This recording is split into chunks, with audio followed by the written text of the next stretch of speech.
Donc, pour revenir sur en fait, le rappel, et en fait, il fait un peu chaud, je suis obligé d'enlever la veste.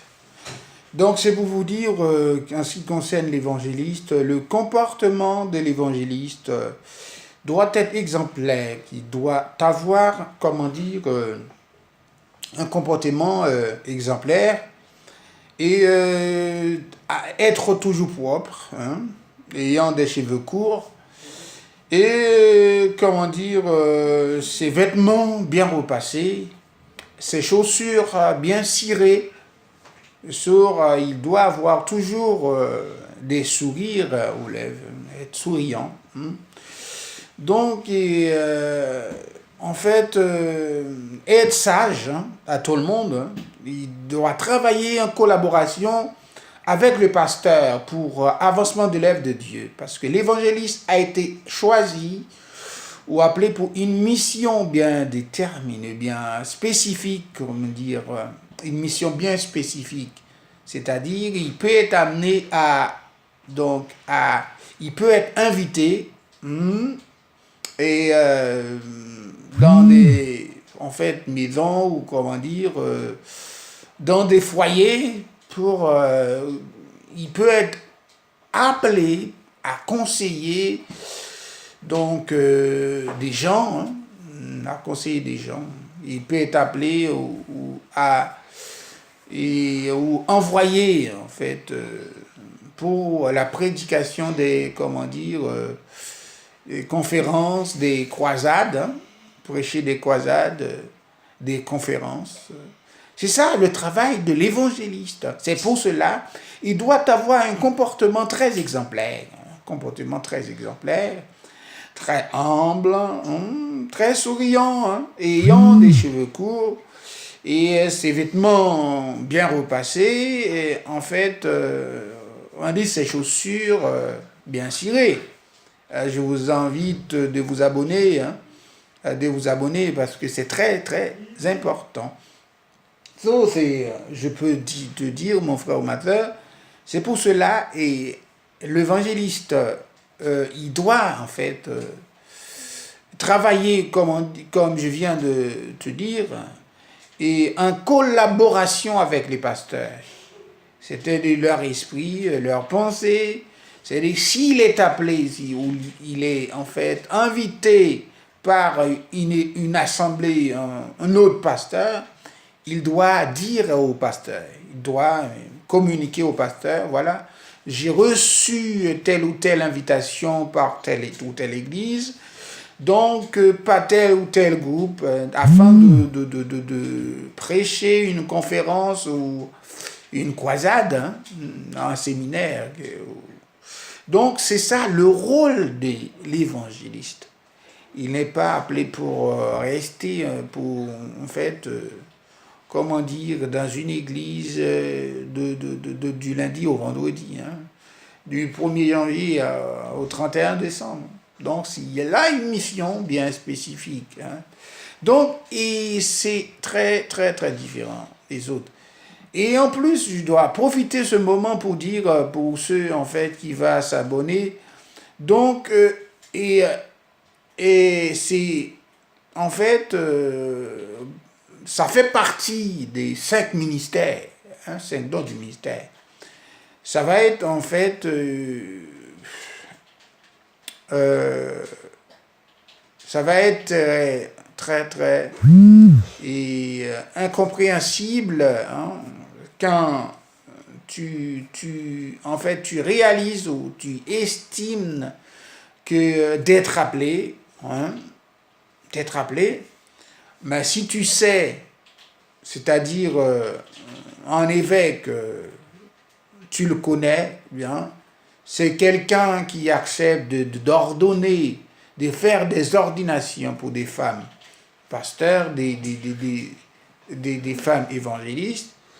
Donc, tu ne dois pas accepter cela, parce que c'est à lui. C'est pour cela que j'aime cet homme, Scott, qui dit que le chrétien doit nourrir ou vivre de convictions. La première des convictions, c'est savoir que la Bible est la parole de Dieu. La deuxième conviction, c'est savoir qu'il y a quelque chose que les chrétiens n'arrivent pas à comprendre sans être révélés de Dieu. C'est-à-dire la Bible, au docteur en théologie qui enseigne la parole, qui accepte d'ordonner une femme pasteur, et je me suis dit, mais c'est hallucinant. Mais où il a trouvé? C'est pas la parole. C'est-à-dire, je dis que l'évangéliste doit avoir cet esprit, doit vivre cet esprit, l'esprit de Dieu et l'esprit de Christ. C'est aussi pour l'évêque ou le docteur en théologie. Il y a des gens qui se disent docteurs, mais je me suis dit, mais où il se trouve? Et pour être docteur, il faut avoir la connaissance exacte de la parole. Et avoir l'esprit de Christ et l'esprit de Dieu. L'esprit de Dieu, c'est la connaissance exacte de la parole de Dieu. L'esprit de Dieu, c'est le Saint-Esprit, recevoir la puissance, le Saint-Esprit de Dieu, l'Esprit de Dieu. C'est ça. Donc, en fait, c'est... Donc, il n'y a pas trop... Bon, il y a une toute petite différence. On peut avoir l'Esprit de Dieu, mais quand je parle de l'Esprit de Christ, c'est la connaissance exacte de la parole. C'est ça que dit John Scott. C'est des convictions, il faut en avoir. OK? Donc, c'est pour cela, quelqu'un qui se dit docteur doit connaître la parole, doit connaître la parole, la Bible.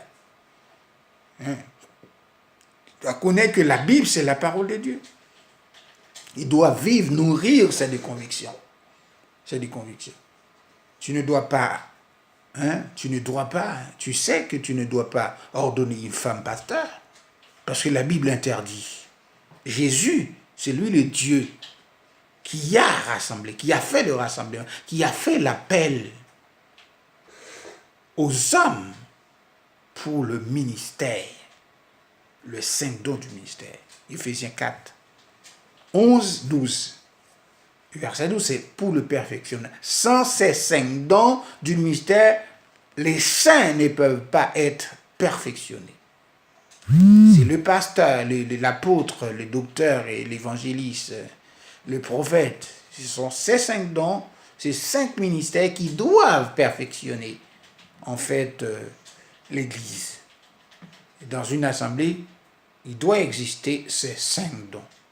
L'apôtre, comme je vous avais dit, c'est celui qui a reçu l'appel par l'évangéliste. Alléluia. L'évangéliste, c'est celui qui a fait, qui a semé. C'est celui qui a semé, qui a fait la semence. Il a fait la semence. Il a semé les grains, voilà, les oiseaux ou les âmes. Il a semé la parole. Voilà, les âmes, les gens viennent à Christ. Mais les gens, après être venus à Christ, il faut un apôtre pour faire l'implantation, pour construire. L'apôtre est appelé par l'évangéliste pour la construction. Après la construction, qu'est-ce qui fait l'apôtre? L'apôtre a fait l'appel au pasteur. Au pasteur pour assumer la responsabilité. Assumer la responsabilité du peuple.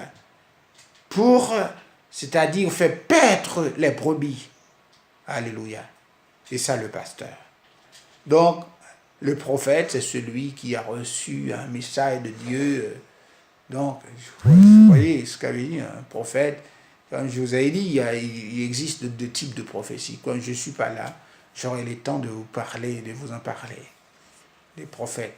Donc, le docteur, c'est celui qui enseigne. Il enseigne. Il peut porter enseigner dans diverses, écoles théologiques, instituts théologiques. C'est ça, le docteur. C'est celui qui forme les gens pour... Donc, c'est celui qui forme les gens. Qui forme les gens pour la connaissance de la parole. Mais il faut que le docteur ait la connaissance exacte de la parole. Donc c'est ça. Il ne faut pas prendre à faire n'importe quoi. Tu dis, tu es docteur. Donc, tu ordonnes une femme pasteur. Est-ce que ça veut dire? Peut-être tu as ton intérêt à le faire, mais c'est interdit bibliquement. Ok? Ne sois pas fâché avec moi, mon frère ou ma soeur, mais c'est la Bible, c'est la vérité. Je dois le dire. Donc c'est ça, c'est au final, c'est pour vous dire, mes bien-aimés, que l'évangéliste a reçu un appel particulier, un appel très spécifique. Il a un travail à faire, un travail colossal. Il faut qu'il assume sa responsabilité, qu'il soit propre, ayant les cheveux courts et ses chaussures bien cirées, ses vêtements bien repassés, et en fait, n'ayant pas, c'est-à-dire des costumes de luxe, luxueux. C'est trop cher, il ne faut pas mettre des vêtements trop chers, parce que toi, quand tu vas être appelé pour prêcher quelque part, tu vas prêcher sur le sacrifice. Mais tu vas dire aux gens de se sacrifier pour servir Dieu. Pour servir Dieu, il faut le sacrifice. Ne pas faire n'importe quoi, n'accepte pas n'importe quoi. Cela veut dire que toi, en tant qu'évangéliste, tu dois avoir ce comportement de ne pas t'habiller luxueusement, avec des habits trop chers, que tu sois agréable, simple. Et la simplicité, c'est en fait le maximum à faire. Donc c'est ça que Dieu demande. Donc c'est ton travail, c'est ta conduite, l'évangéliste. Alléluia. Sois sage, humble, car l'humilité précède la gloire de Dieu. Sois rempli du Saint-Esprit. Ça, c'est son travail. Vas-y, évangéliste. Si toi, tu as cette conduite, alléluia, tu as cette conduite ou quoi, et ce caractère, bien sûr, tu peux te dire que tu as été appelé. Pour l'évangéliste, afin de continuer l'œuvre de Dieu, travaille de mieux en mieux, mon frère, sache que ton travail ne sera pas vain dans les Seigneurs. Que Dieu te bénisse. Mes frères et sœurs, je vous salue encore de nouveau. C'était votre serviteur, Pasteur Saint-Fort. Donc, à vous, abonnez-vous sur YouTube et puis essayez de, commenter s'il faut. Donc, remercier Dieu. Et donc, par vos commentaires, ça serait bien aussi. Ok? Que le Seigneur vous bénisse. C'était un plaisir d'être avec vous. À la prochaine. Donc, le Pierre-Guy, il veut en profiter de cette situation pour vous dire quelque chose. Abonnez-vous à...